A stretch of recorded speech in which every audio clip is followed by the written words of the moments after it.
Hi, everyone. Miss Wedderburn sent me the agenda for tonight. I'm going to share my screen so that you can see it. If at all possible, please screenshot it so you can have it available so I can stop sharing the screen as I have to toggle back and forth between WebEx and YouTube to ensure that the stream is continuing.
I've seen that look before.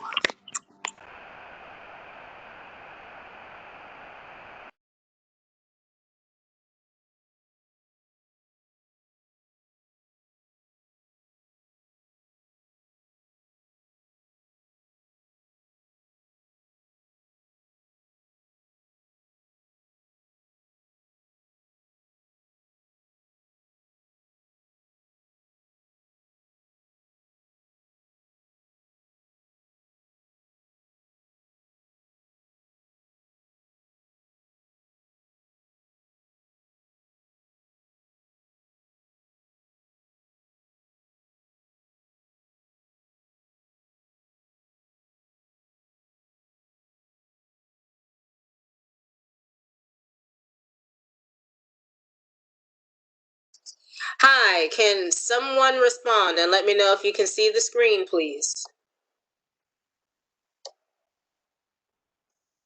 We can see the screen. Okay, do you see the Youth and Education agenda? In totality. Oh, yeah. Yes, in totality. Okay, thank you. I'm going to try to take a screenshot or something and share it in the chat. I would love to get off of shared screen so I can continue toggling back and forth between the YouTube live stream. Where's mute? Oh God. Hello, Sharon. Hello, Julia. Hello, hello, hello.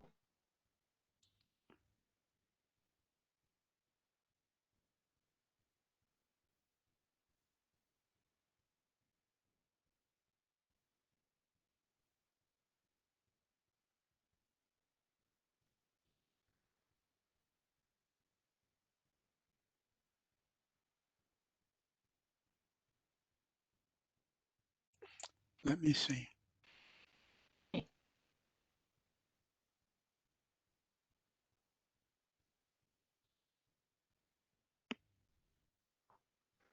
Hey, so good evening, everyone. May I ask, since we don't have the opportunity to see one another, that we unmask ourselves? And since we're fairly civilized, as much of an opportunity as you have will be to unmute yourself because there's a lot in this agenda, although it seems really simple. So I just wanted to take the opportunity to welcome everyone to what is the October meeting of the Youth and Education Committee, and have the that other people will be joining us. And this is the part of the meeting where I introduce myself and welcome everybody to this meeting. There are a couple of names that I don't recognize.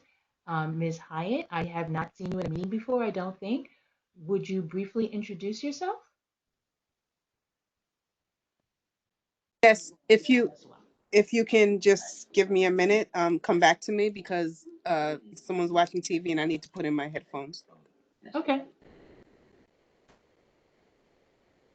So everybody, how are we doing? How many of us are having children, grandchildren, nieces, nephews that are in hybrid learning as opposed to remote learning exclusively? Can you give me a feel for how that process was for you? I How you have experienced I have two grandchildren who are doing remote learning. exclusively remote? I believe so. Okay, No, one of them is actually going into the school at sometimes. That is a 3K, no, pre-K child. right. And the other child is a third grader. He's doing exclusively remote. And it's very interesting how people make decisions. When people ask me over the summer, what should they choose? And of course, it's everyone's personal opinion as to what will be best for their child. But one of the things that was very interesting is that if you elected for remote learning exclusively, you wouldn't be able to um, elect back into classroom learning on a quarterly basis. And as we're now seeing, we're having hotspots. One zip code that is coming up that's in Community Board 8 is 11213. So knowing that 11213 is on the watch list, we might have all of our students go to remote learning involuntarily. So that's ridiculous, and it's not even ridiculous, but there are a lot of behind the scenes decision making that or the neither reflected the community or the parent voice in the decision making. So those are some of the things that I will talk to you guys about later on in the agenda. So for those of you who are not present for the August meeting, um, actually one of the announcements that had been made is that I will be taking a leave of absence for the community board um, through the. But given that I have unique knowledge and special relationships, I will be working manner with our committee secretary, Marva Henry, and also with Nora Daniels, neither of whom are present right now. And but I know they'll be joining the meeting later. And just to talk about things. Desmond, you talked about, and there's another concern that's come up as well too, with respect to remote learning and how our schools that have requested outdoor learning, how those requests have been funneled. So, Ms. Hyatt, I see you with your headphones in. If you would unmute yourself and introduce ourselves to the collective group, I would greatly appreciate it. Hi, good day. My I was attending the meetings here at community Virtually any size company in any theater and adjust to virtually any size phone. Whatever you Oh, try. awesome, awesome. years. I don't know if it's me or if it's you. I might be having slow resolution. I might actually have to go because this seems to be a popular time on my internet service, and I know I see the slowing down of my functionality. So may I ask you to start again? And then after you speak, I'm actually going to go dark screen to make sure that I have as much speed as necessary. Ms. Hyatt? Okay.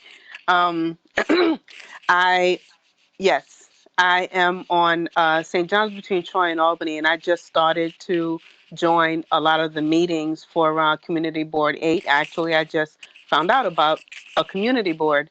I've been part of the community for 55 years, but for 31 of those years, I've been in the Air Force. I am still in the Air Force. I'll retire in 2 years.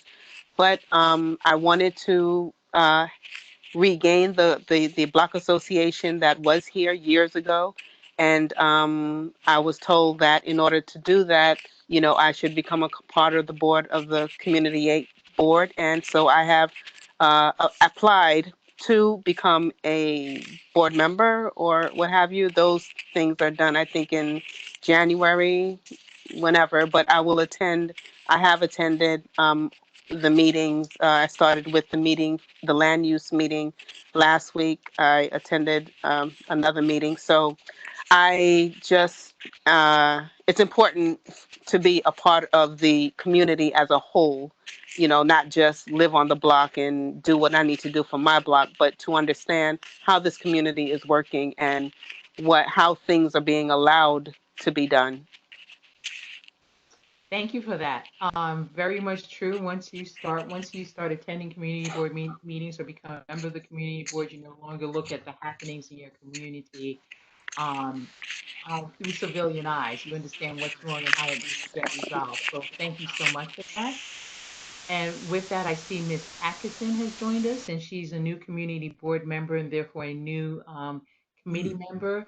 Ms. Atkinson, could you tell us a little bit about why you wanted to join this committee and what nudged you along to make an application for the community board?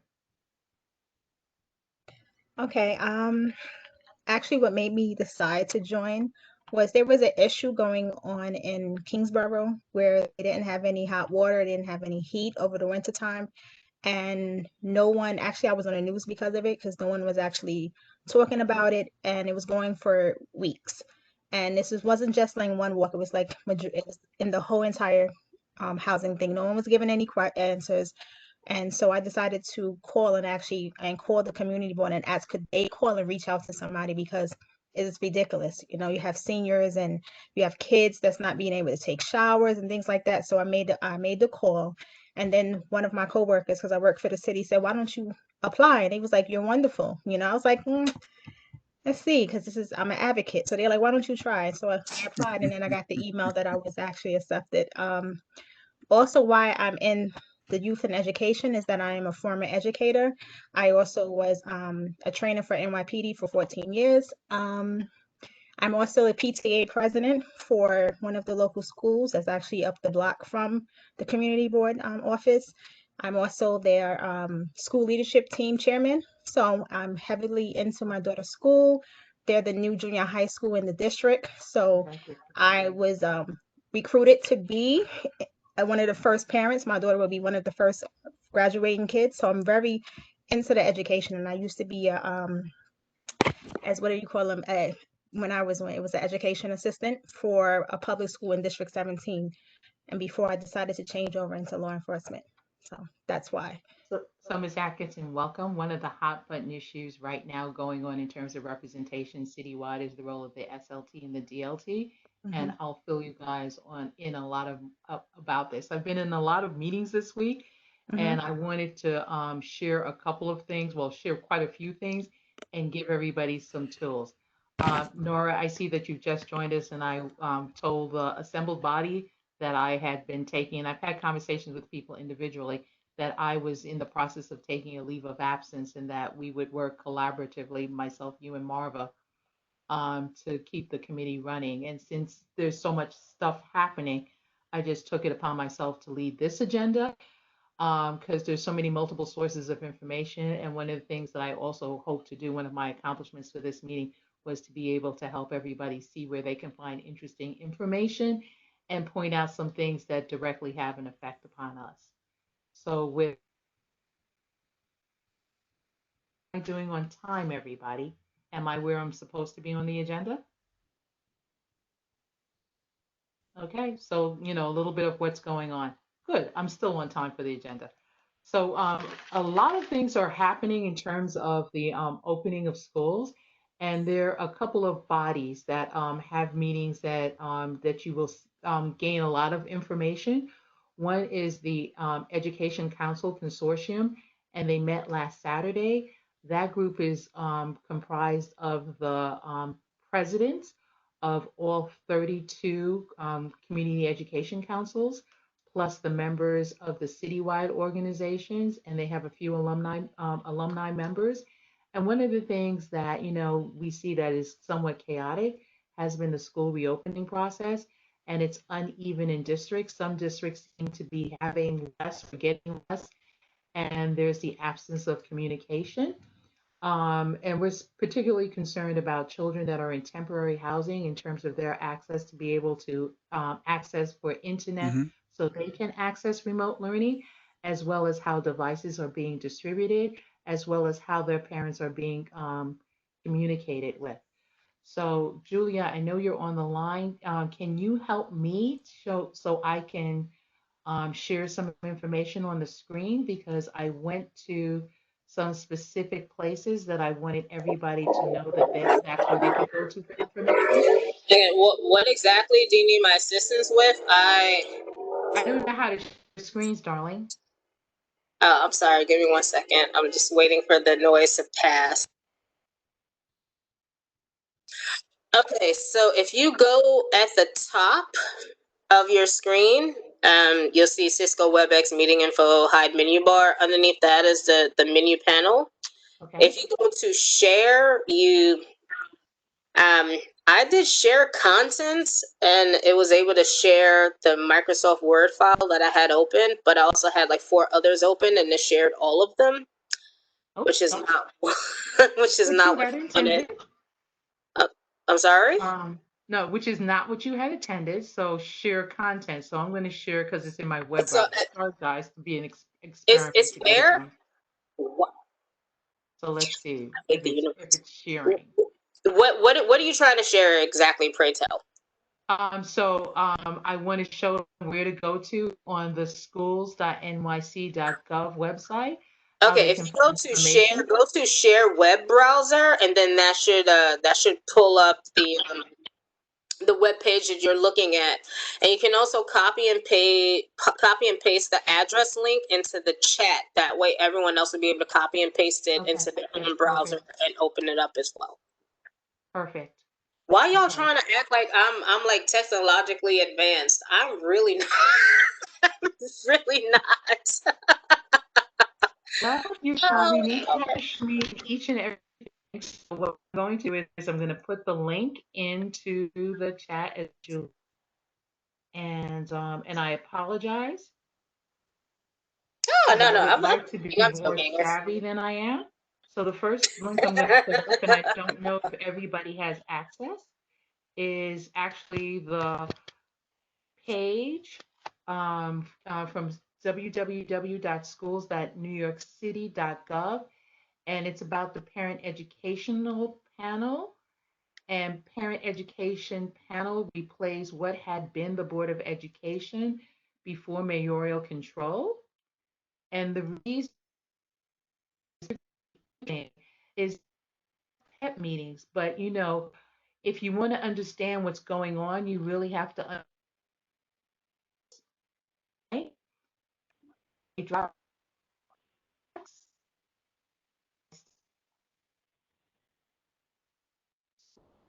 Not sure if you know that your screen is not being shared. I'm not sure if you know that or not. Thank you for that. So, I'm sorry. Let's see. Share content. All right. I'm follow up I see. examples. That's the only way we can do it. So in the contracts meeting, August 19th, 2020, and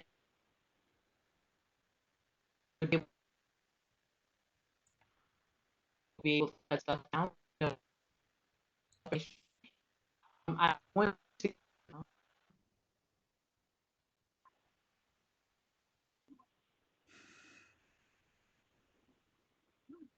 Coming up very choppy. me.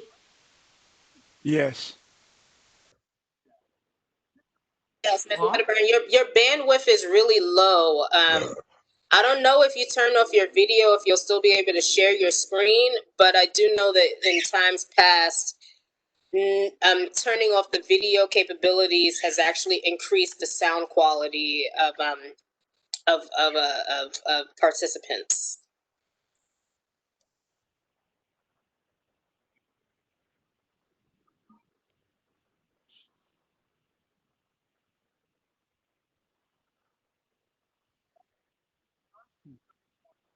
Sorry, guys.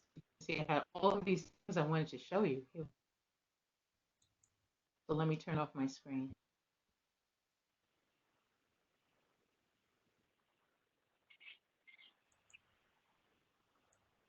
Yeah, that's not working for me. All right.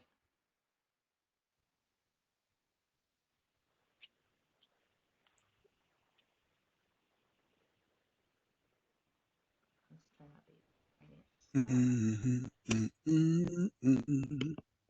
No, I feel like we should have some. Mm, All right. it's true.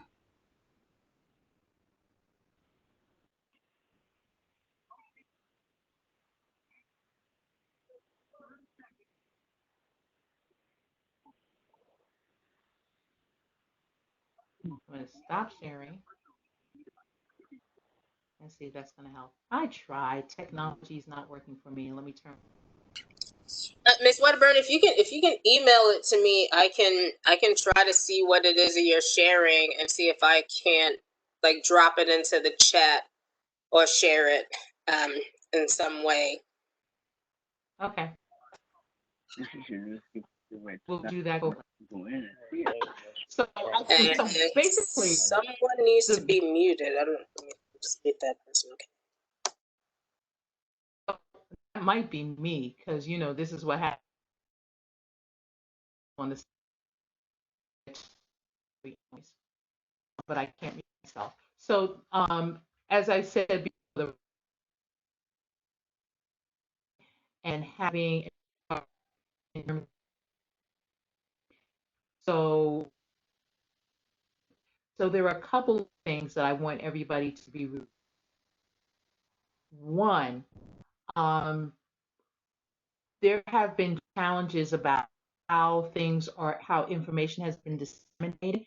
And I would say the leadership team from the Department of Education has been very clear as to what the instruction has been or what the process should be. And where we're seeing deficiencies comes at the local level, superintendents and school building leaders, AKA principals. Some districts are stronger than others. Ms. Atkinson, it's awesome that you're in District 16 because with that new leadership, they're pretty much on top of it. Just as you have an awesome principal, and the fact that you've taken a leadership role in the school leadership team, I'd like to be able to send out documents to everyone. But there's new guidance to the field about school leadership teams. Part of it is that there are a minimum of 10 members, and all of those members should be elected, not handpicked by the principal. In other words, you want to have people that your peer group sees as being valuable and contributing to the conversation. And that sounds boring, but school leadership team fits into the district leadership team, and they're the ones that really monitor what the comprehensive education plan is for the district. And here's how that is shown to be deficient. If we don't have a plan, as District 17 was in the process of developing their plan over the summer so that it could cover the previous school year. And now we have a new kind of year. Do we really know how things are going forward? District 16 and District 17 have a high preponderance of Title I schools. As Title I schools, they are qualified to have highly qualified instructors. Given what the memorandum of understanding was for the UFT, i.e., the UFT, the teachers union, said that in COVID, we don't have any contractual responsibilities. So the Department of Education, the mayor, made an agreement with the union as to what is or who shall be teaching and ratios in terms of the number of people that are going to be in the school. But one of the things that's very, very important in the memorandum of agreement, and they talk about teacher programs, operational grievance processes, but paraprofessionals, which is the 8th item on the list, and I'll share this document with everyone later. Paraprofessional classroom manager. The DOE will post the position of a paraprofessional classroom manager. The paraprofessional classroom manager receive a per term stipend of $1,750 to perform this week. Among those paraprofessionals that apply, priority will be given to those already accepted into the lead teacher assistant pool, but have not been selected for an LTA position. So why is this important? In Title I districts, right? These persons are not certified. In districts like 17, where there is a deficiency of qualified teachers, period, much less qualified teachers, how is this going to affect the learning environments for the children? So I know I talked a lot. Can I ask any what do people think about this? Talk to me, people. I'm gonna say that I understand what's going on. I understand what you're saying. Um, I think my daughter's school is just a little bit lucky because they were a brand new school and they didn't have that many teachers. So they just added a bunch of teachers on, and all of them are very well qualified. So I honestly think we're a little blessed with that. And yes, I used to work at District 17 many years ago, so it's weird to hear now that they don't have that many, because at that time they were actually, when I worked, there's been years, over 15 years, but when I worked there, they had more than enough teachers. So that was just interesting to hear that now they don't have enough experience and teachers like that. Exactly. So even with so one of the things that you're seeing is that you see the teachers union has come forth with a memorandum. The principals union has come forth with a resolution, which the resolution said they had no confidence in the mayor and they would invite state control over our schools. Anybody would tell me about what the ramifications are? And I'm going to put Desmond on the spot here. Desmond, state control? State control is onerous because basically what it does is it takes away the ability of the parents and also the administration within the district. It basically strips the control or the tools and the curriculum out of their hands. And then they make judgments about how and when people will be tested. And then they also make decisions about the type of staffing that you'll have. And that can be very disastrous because if you have people who have developed good relationships, working relationships, and the ability to structure curricular teaching plans uh, and know their population, that's something that gets overlooked. The fact that if you're working in a community over a period of time, there's a continuum of families and children. And so people begin to have confidence in you, and you have a ready made pathway to get certain things done. It makes life easier on meeting the needs of the school body, meaning the product, which are the children. And then there's also the politics. And then they if they can remove the community involvement, then that's just what they've done. And you'll find that they'll give somebody will be feeding you something and you won't have any choice in how it's going to be given to you, at what quantity, and what it's going to taste like.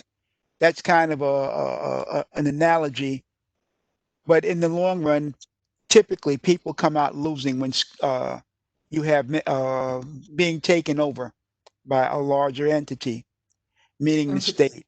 and particularly in historically undisturbed communities, as I would deem Brownstone, Brooklyn, Central Brooklyn, it would be particularly disadvantaged. So baked into, I'm glad you mentioned the mayor, right? But baked into it, I'm going to, I had hoped that I was going to be able to share the screens with you, but there are several chancellor's regulations that speak to parent participation and some community participation. So I'm just going to mention them so that you know where we should have input as parents and as community members, right? So the regulations include A 185, which is zoning, A 190, school utilization, and that comes into play with the co-location of charters and such, right? A655, school leadership, particularly the school leadership team, SLT, and the district leadership team, um, DLTs. In District 17, there was a challenge recently. Um, the superintendent was erroneous, it had the erroneous belief that the only parent that should be at the table would be the president of the CEC. And after several levels of discussion, he sent a email out that informed that all members of the CEC were welcome to attend the DLT meetings, but that was an unnecessary fight. And I think that inhibits our ability to make progress in terms of curricular and the comprehensive educational plan, my editorial.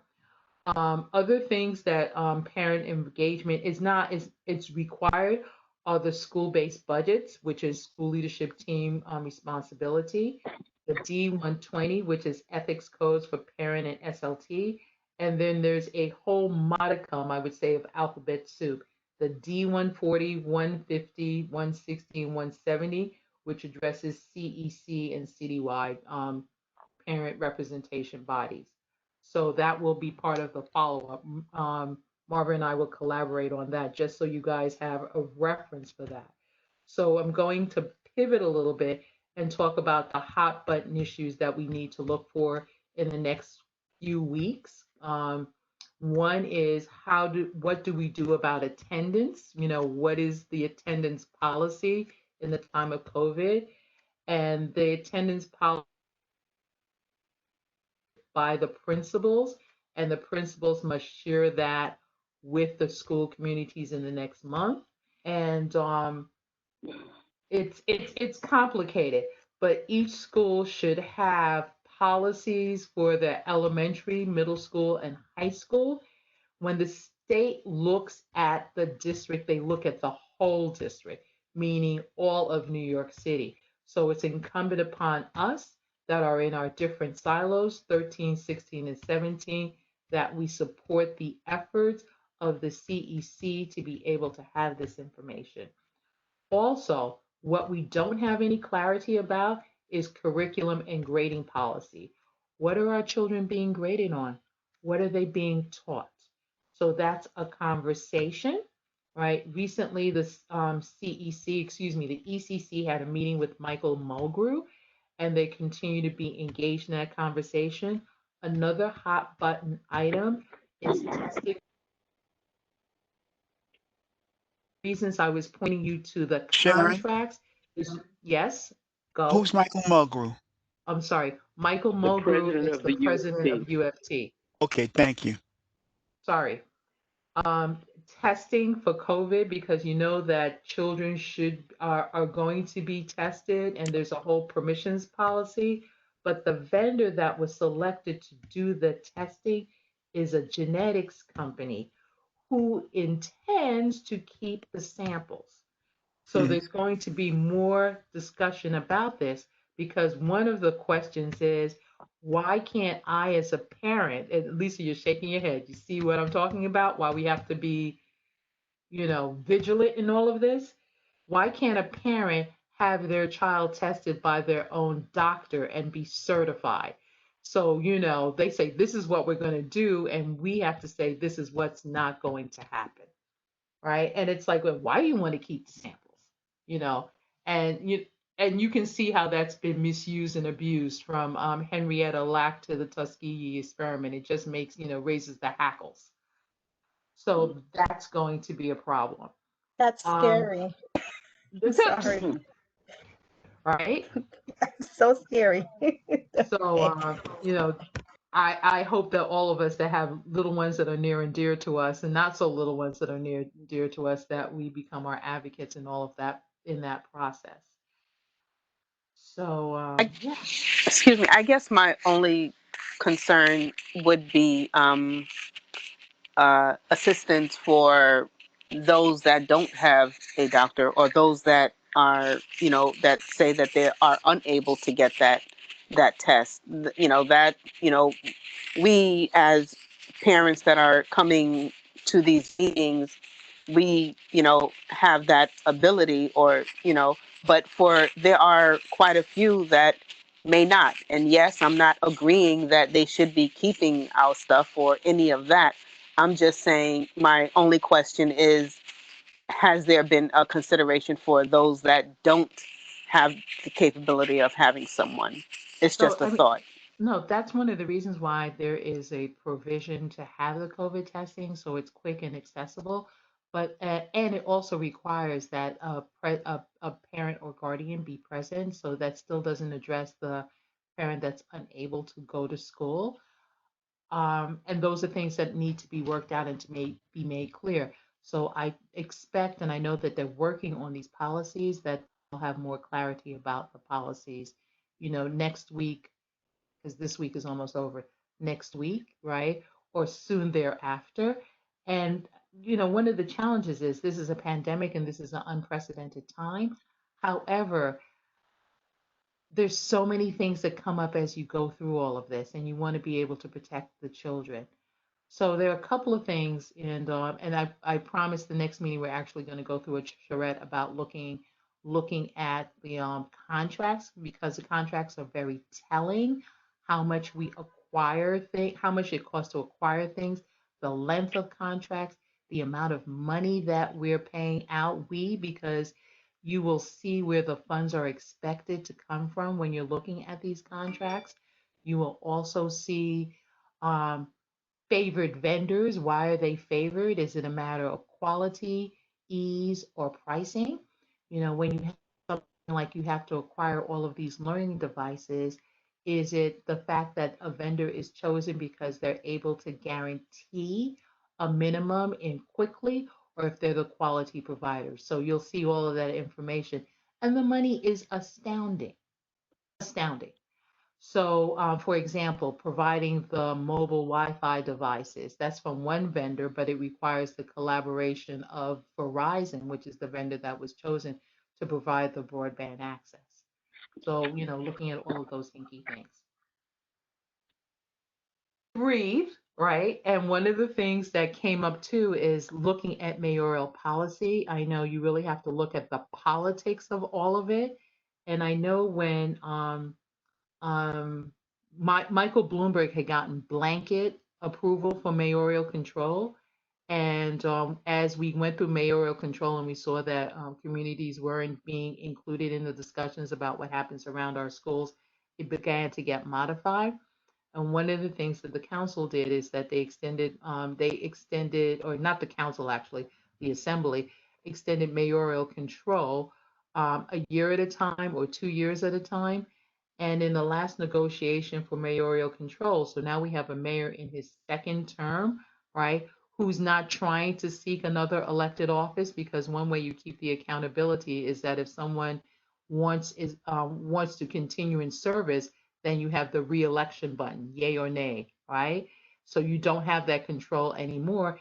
And I would make the observation that the transparency that was promised, as you can hear about all of these nits, does not exist. So I fully expect that mayoral control is going to be an issue, if not in the next convening, actually the next convening of the legislative body, which happens in January. So every 2 years you have a new legislative body based on the elections. So that's going to be a topic, and I want us to put on our list, because we said we were going to talk on long-term policy. What do we feel about mayoral control? What things would we like to see that are included, right? Charter schools operate out of the purview of the Board of Education, excuse me, the Department of Education, but their chartering, so to speak, comes from the New York State Regents. And Success Academy had a hearing today that changed the way they would do zoning, which is across boroughs. And in the chartering process, they don't have to seek community or public input, where something like that could not happen. Right. But something like that could not happen with public schools. So that's something else that we have to talk about. And I'll definitely say that, we've enjoyed a great relationship with the Brooklyn region, Kathy Cashin, who was a superintendent in District 23. And we enjoy a good relationship with the region at large. Lester Young, or one of the regions at large, Lester Young, who was a superintendent in 13. But we have to be wary of this, because much can be done in the dark. And occasionally they have SUNY charter school meetings in New York City, but most of these meetings occur in Albany, although our schools are the ones that are impacted overall.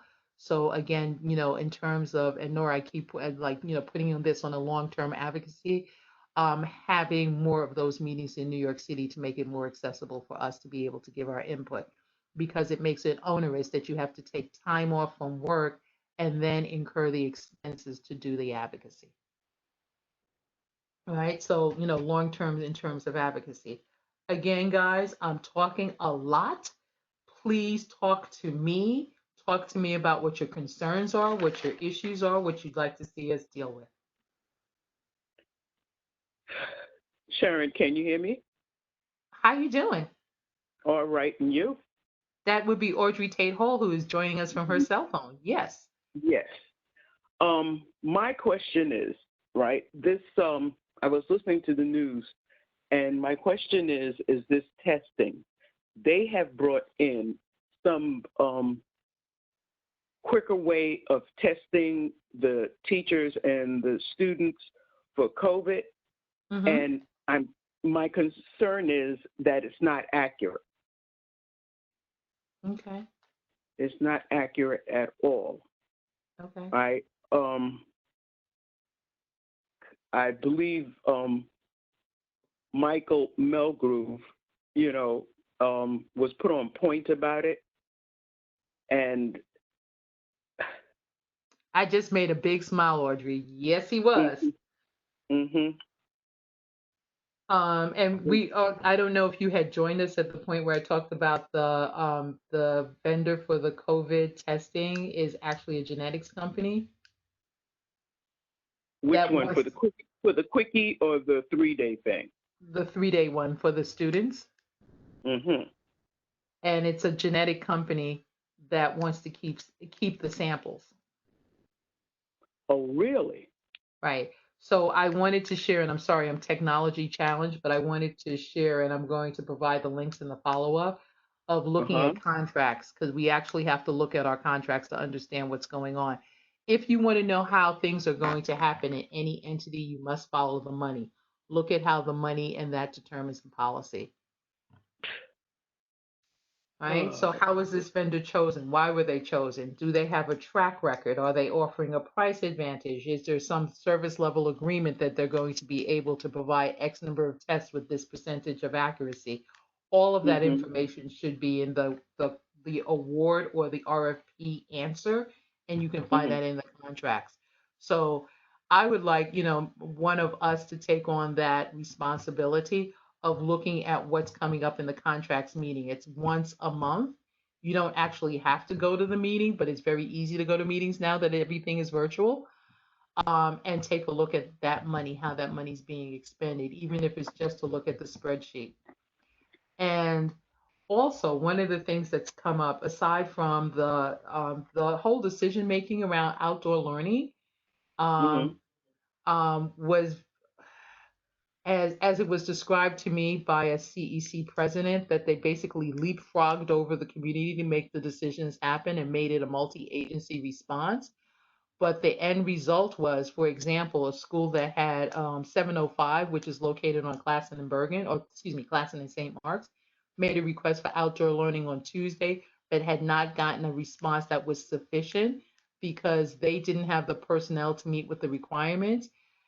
And having as by posing those challenges in a public meeting, a tri-agency panel got together to facilitate the outdoor learning request, and we knew about it. We, the community board, found out about it on Friday when a neighborhood resident posted a sign about their inability to park, their cars on the street between 7 o'clock and 4 o'clock, and for a limited time until around Thanksgiving, November 24th. But again, how are we going to respond to the issues and the concerns of the community if we don't have any notification or say about that? And those advocates that think that, having a car in New York City should not guarantee you parking, right? Um, we have all of those conversations. So being able to find that information out about how the decision was being made, who made the decision, was a little bit onerous. But those are the kinds of things that, again, if we don't say that we want to know, we don't know. How is it that anything, I'm new to this whole thing, I'm learning. It's going to be a definite learning curve for me. But how is it that anything that deals with our children, our people, our streets, our buildings does not have to come through the community board. How does that happen? So the community board's role is advisory, and our Oh, purpose basically is to collaborate with agencies that are served with us, but we aren't asked for it or we're unknown to many people that should know about us.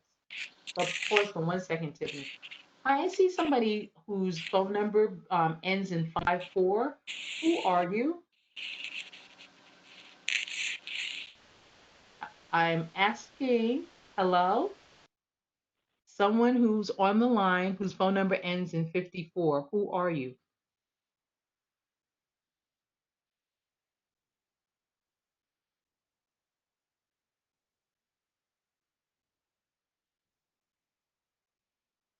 Hmm. Interesting, right? Hmm.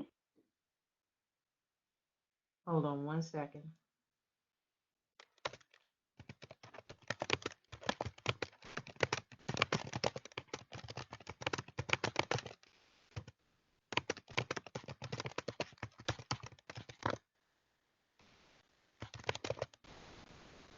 Because we always like to know who's in the room with us. And absolutely. with the possibility, I'm sorry guys, it's my housekeeping being anal.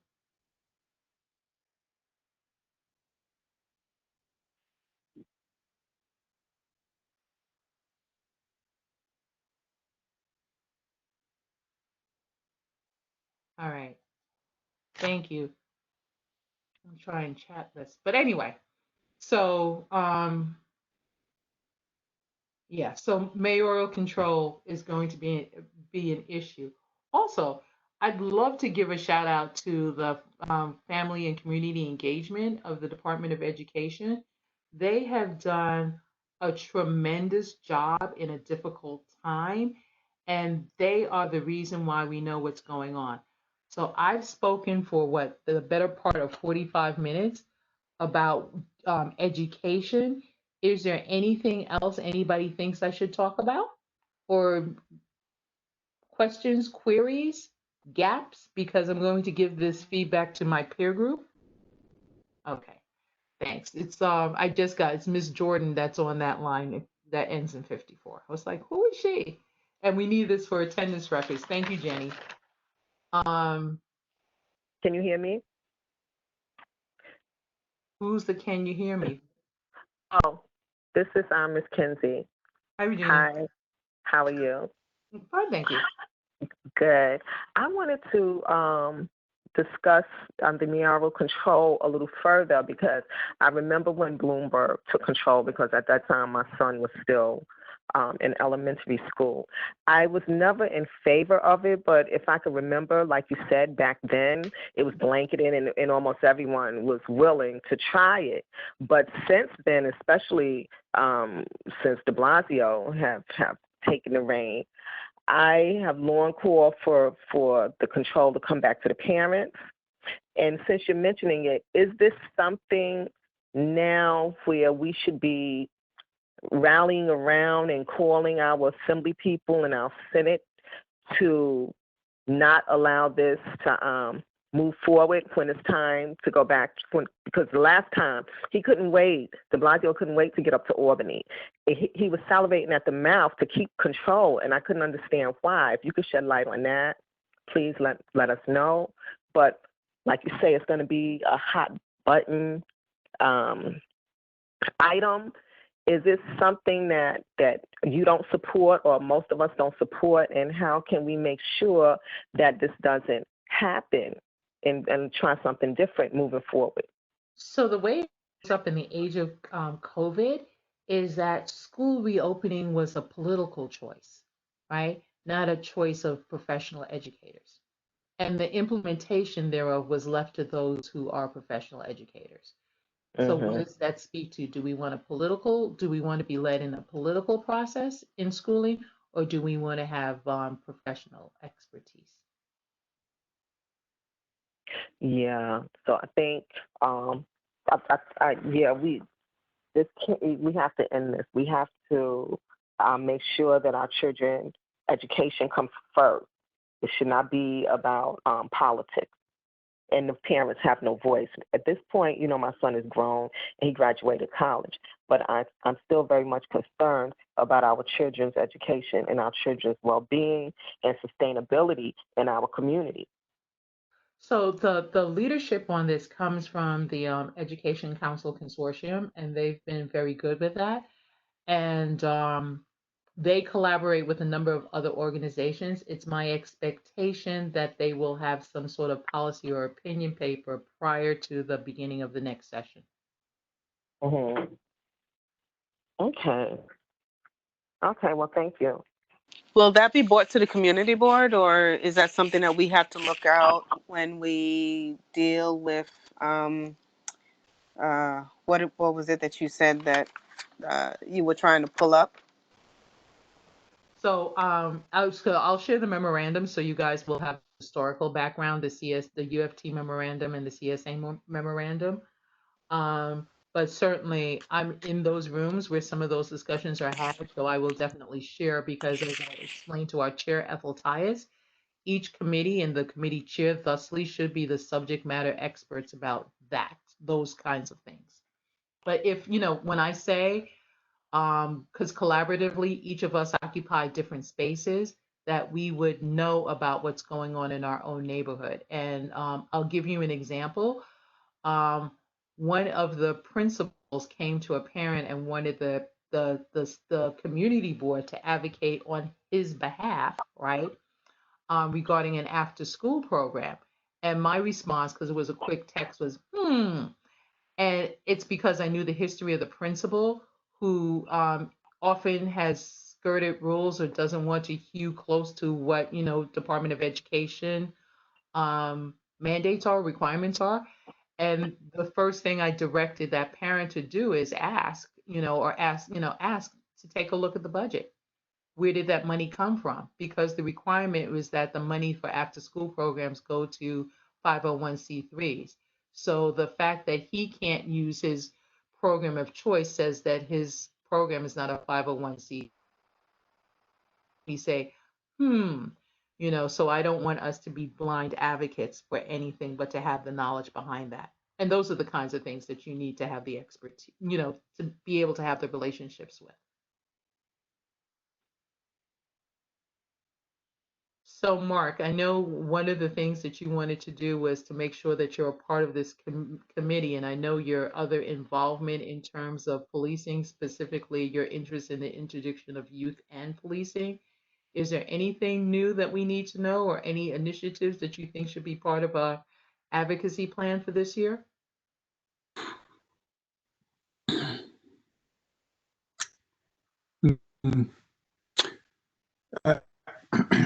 I guess right now, as we all know, we're going through a little unique situation with this COVID, and the youths are really on kind of on a semi lockdown, not able to participate in any kind of activities. But as of right now, I really don't have anything that in store. But I think this would be a good time for us to, put our mind together on this and see how we can prepare once the streets and the community and our country start opening back up. So I'll definitely be looking on things that we can definitely do in reference to the youth. Okay, all right. And so we're getting to the part of the agenda where we need to discuss any other business.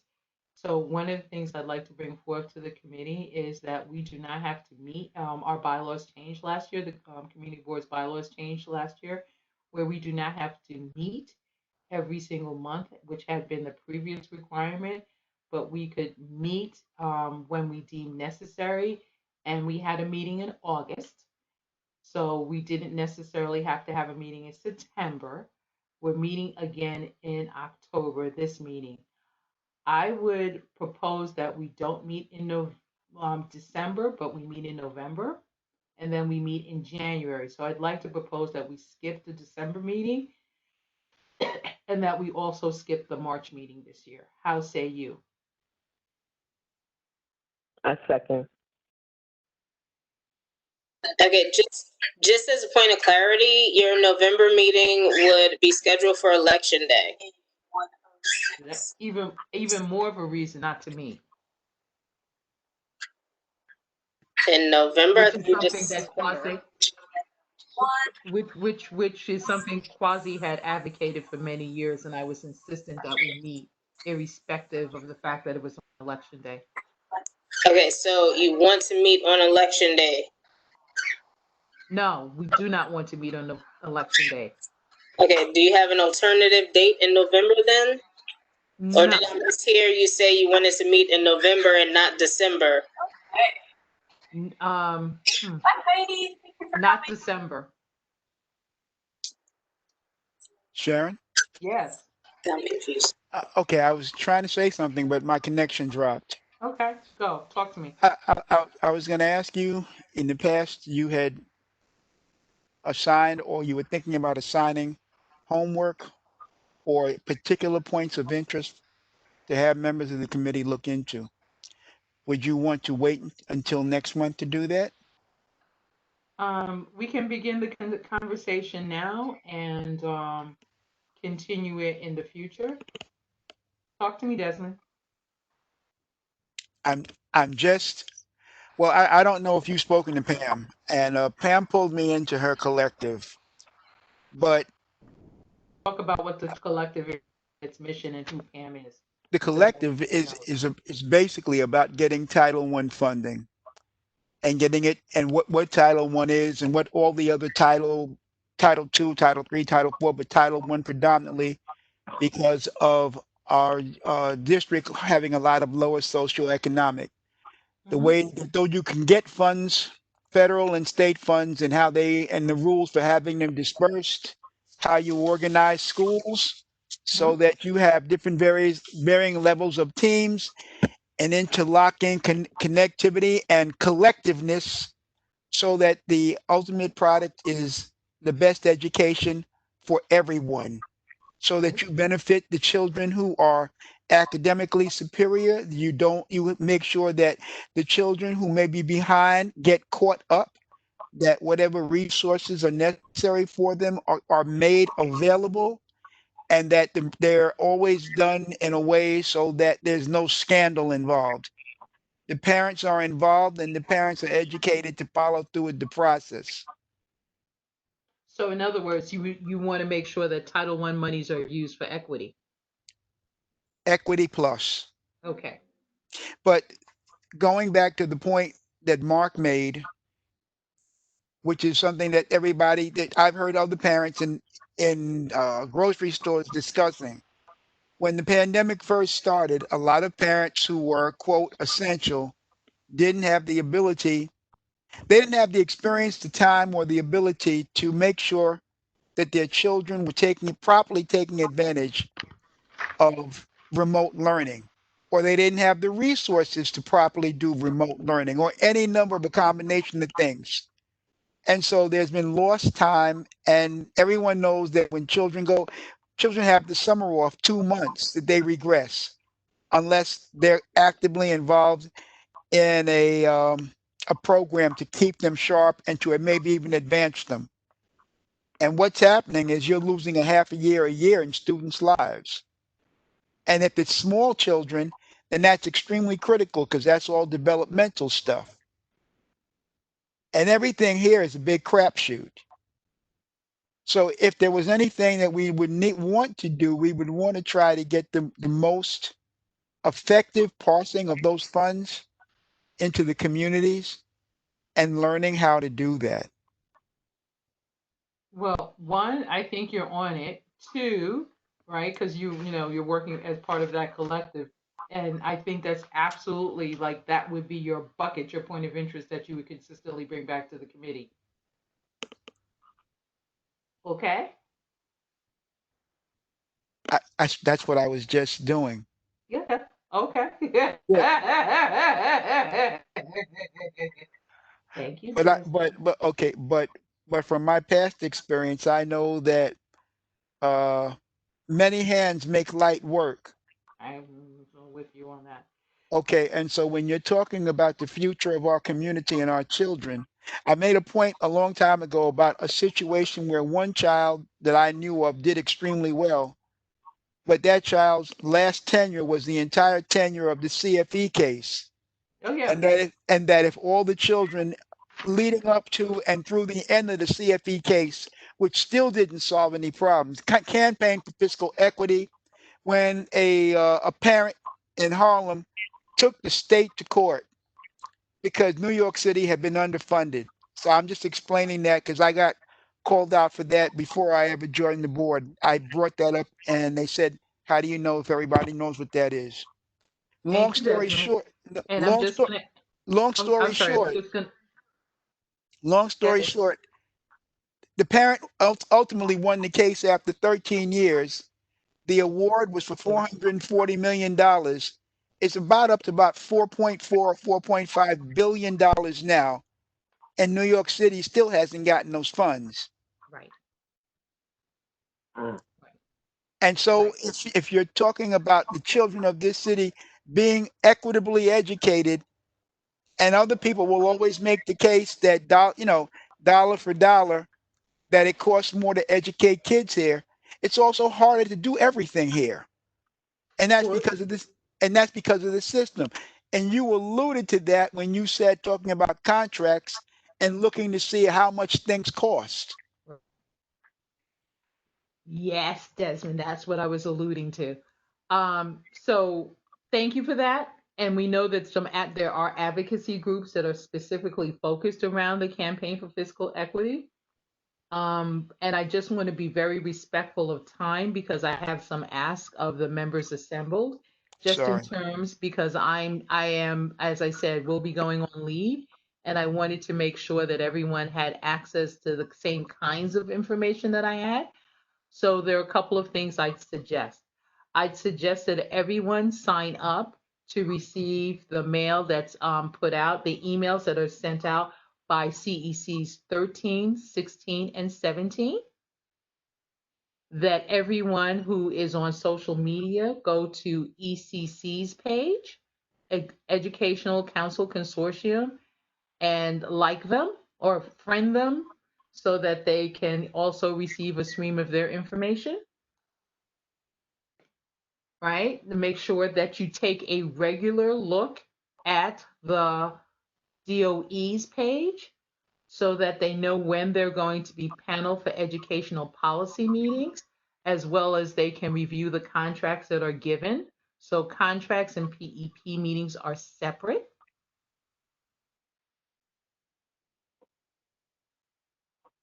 And then you guys will understand why I'm always so tired.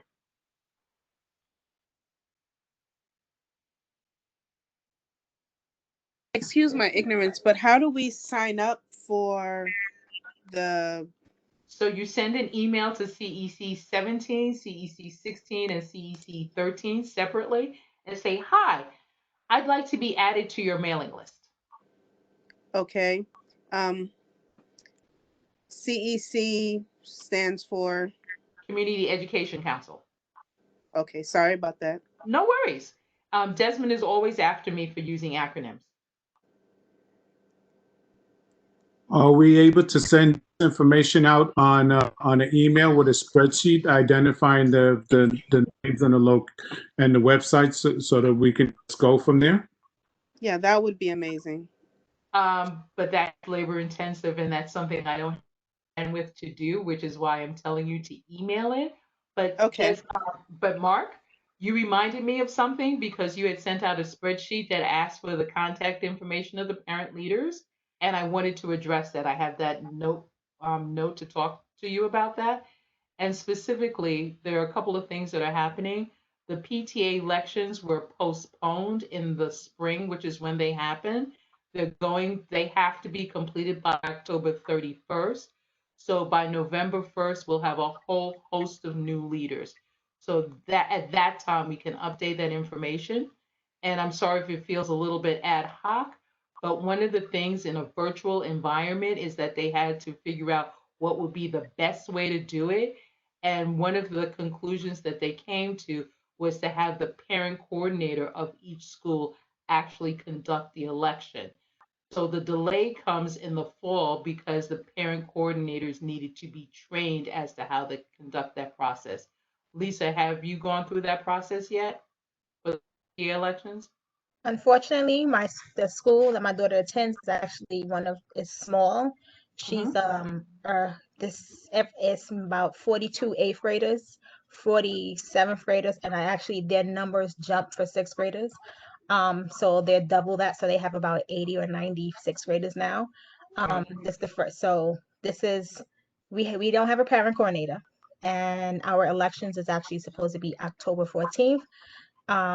Because I've been the president since last year, and probably we have a whole bunch of new parents, so hopefully we'll have the actually group. Like, it was always the same 10 to 12 parents since my Right. daughter started in sixth grade, unfortunately, and we're hoping with these new parents, a lot of them are asking about elections and things, so we'll see.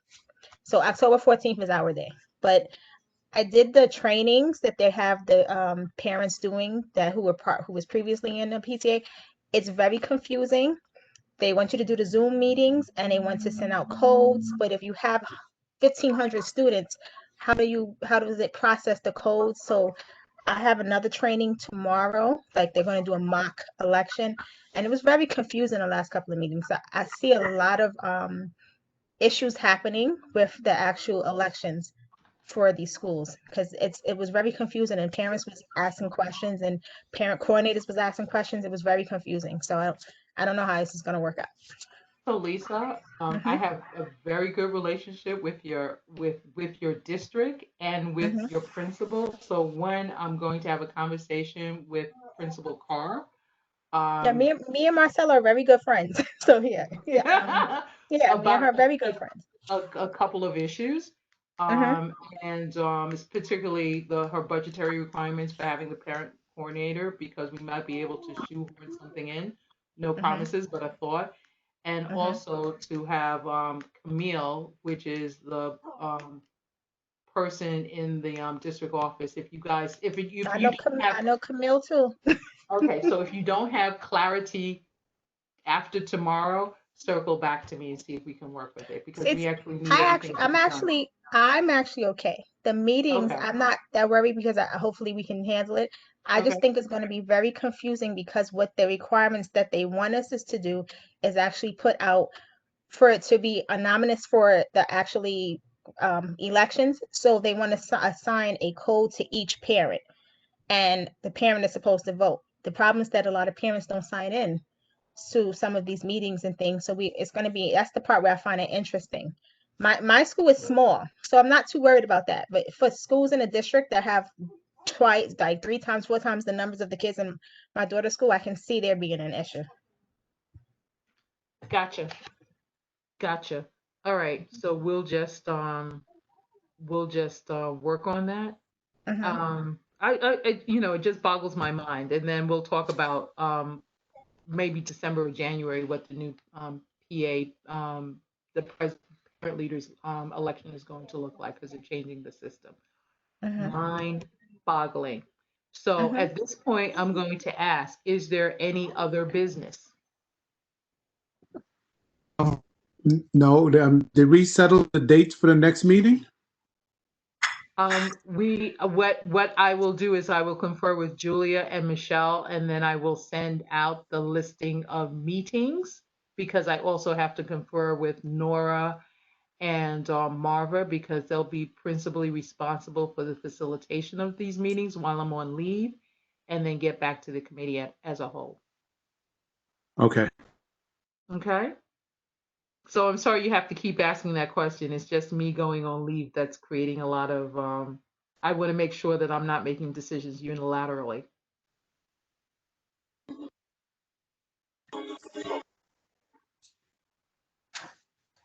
All right, guys, hearing no any other business, I would like to say that thank you for participating in this week's meeting.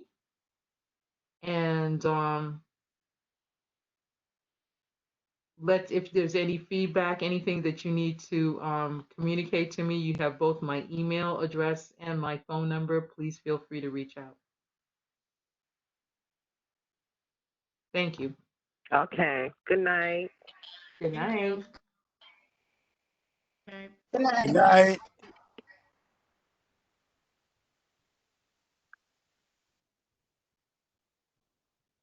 There we go.